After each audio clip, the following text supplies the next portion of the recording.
Hello বন্ধুরা, welcome back to my channel the glam life. আজকে চলে আসলাম তোমাদের জন্য একটা নতুন রেসিপি নিয়ে, অ্যাভোকাডো টোস্টের রেসিপি। চলো বকবক না করে রেসিপিটা স্টার্ট করা যাক। আজকে আমি বানাবো হচ্ছে এই যে অ্যাভোকাডো টোস্ট। এখানে ব্রাউন ব্রেড নিয়ে নিয়েছি, এখানে বাটার আছে, এখানে চিলি ফ্লেক্স, অরিগ্যানো, এখানে হচ্ছে পাস্তা সিজনিং। এগুলো সবাই দেয় কি জানি না, বাট আমার এই ফ্লেভারগুলো ভালো লাগে, তাই আমি এগুলো দিয়েই করবো আজকে।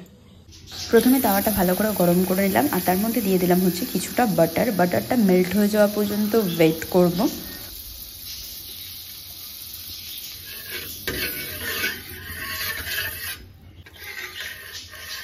এখানে বাটারটা একটু কম হয়ে গেছিলো, তার জন্য আরেকটু বাটার দিলাম, দিয়ে ওটাকে ভালো করে মেল্ট করে নিয়েছি। এর মধ্যে দিয়ে দিচ্ছি হচ্ছে পাস্তা সিজনিং যে মশলাটা, সেই মশলাটা আমি দিয়ে দিলাম। দেওয়ার পরে আমি একটা একটা করে ব্রেডগুলো সেঁকে নেবো এর মধ্যে। মশলাটা দেখে মনে হচ্ছে পুড়ে গেছে, কিন্তু কিছুই পড়েনি। তো আমি এর মধ্যে দু পিঠ ভালো করে সেঁকে নেবো। ব্রেডের এক পিঠ শাঁকা হয়ে গেছে, আর এক পিঠ আমি উল্টে দিয়েছি। ততক্ষণে আমি একদিকে অ্যাভোকাডোটা রেডি করে নিই। এখানে অ্যাভোকাডোটা আমি কেটে নিয়েছি, দেখো পুরো একটা ক্রিমের টেক্সচার আসবে, খুবই সফট। এখানে একটুখানি অ্যাভোকাডোটা দাগি হয়ে গেছে।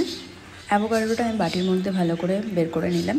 এবারে এটাকে আমি একটা চামচের সাহায্যে ম্যাশ করে নেবো। কাঁটা চামচ হলে বেশি সুবিধা হয়, সেই কারণে আমি কাঁটা চামচ দিয়েই করছি। এরকমভাবে ম্যাশ করতে হবে আস্তে আস্তে। এটা পুরো দেখো পুরো বাটারের মতো হয়ে গেছে দেখতে। এখানে যে অ্যাভোকাডোটা আমি ম্যাশ করে রেখেছি, তার মধ্যে আমি দিয়ে দেবো হচ্ছে কিছুটা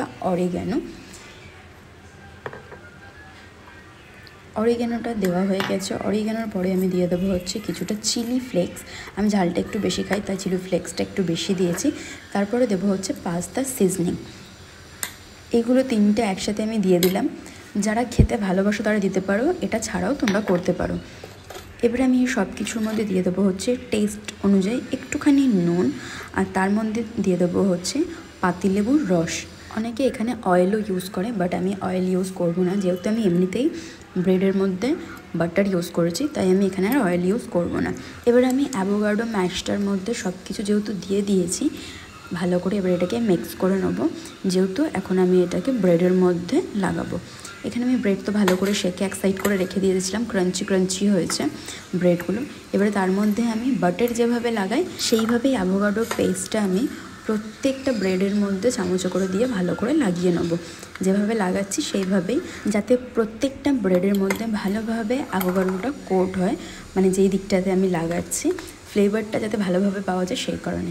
এখানে দেখো আমি ভালো করে অ্যাভোকাডোগুলো লাগিয়ে নিয়েছি আর ডিজাইন করে দিয়েছি, কতটা সুন্দর লাগছে। অ্যাভোকাডো টোস্টগুলো নিয়ে চলে এসেছি, এখন টেস্ট করবো আর বলবো যে কীরকম হয়েছে, কারণ আমিও ফার্স্ট টাইমই খাচ্ছি, এর আগে আমি কোনোদিন খাইনি।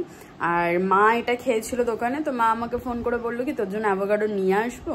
তো আমি না বাজে খেতে, বললো না রে ভালো খেতে। মা শুধু খেয়ে বলছে ভালো খেতে, তো আমি ভাবলাম দেখি অ্যাভোকাডো টোস্ট বানিয়ে কীরকম খেতে লাগে, তো সেই কারণে মাকে আনতে বলেছিলাম।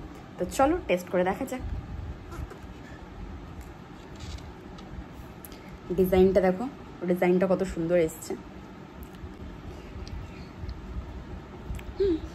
যতটা ভালো মানে ভেবেছিলাম ততটাও ভালো না, যতটা খারাপ ভেবেছিলাম ততটাও খারাপ না।